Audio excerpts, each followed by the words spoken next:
নমস্কাৰ কৃষক বন্ধু বান্ধৱীসকল, আজি আপোনালোকৰ বাবে PM কিষাণ আঁচনিৰ নতুন আপডেট লৈ আহিছোঁ।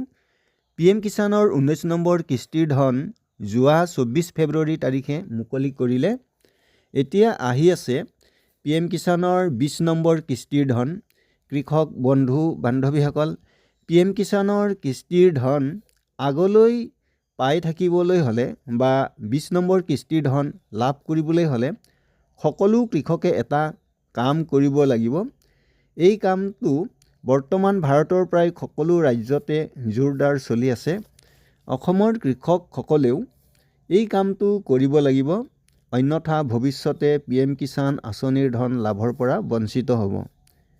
কথাটো হ'ল, PM কিষাণৰ হিতাধিকাৰীসকলৰ নিজৰ কৃষি কৰ্ম কৰা মাটিৰ তথ্যৰ প্ৰমাণপত্ৰৰ লগত সকলো তথ্য আধাৰৰ সৈতে একলগ কৰি এটা ডাটাবেছ সৃষ্টি কৰিব আৰু এই কামটো কৰাৰ পাছত এটা আইডেণ্টি কাৰ্ড কৃষকসকলক দিয়া হ'ব আৰু এই কামটো কৰিলে প্ৰত্যেক কিস্তিতে EKYC কৰিব নালাগিব। কৃষক বন্ধু বান্ধৱীসকল, এই কামটো কৰিবৰ বাবে PM কিষাণৰ প্ৰত্যেক হিতাধিকাৰীলৈ ইতিমধ্যে ৰেজিষ্টাৰ্ড মোবাইলৰ জৰিয়তে টেক্সট মেছেজ পঠোৱা হৈছে। কিছু হিতাধিকাৰীলৈ মোবাইলত কাৰিকৰী অসুবিধাৰ বাবে মেছেজ নাযাব পাৰে বা তেখেতসকলে নাপাব পাৰে। মই অসম চৰকাৰৰ কৃষি বিভাগে পঠোৱা মেছেজটো আপোনালোকক দেখুৱাবলৈ যত্ন কৰিছোঁ। এইয়া চাওক, মেছেজটো মই পঢ়ি শুনাইছোঁ।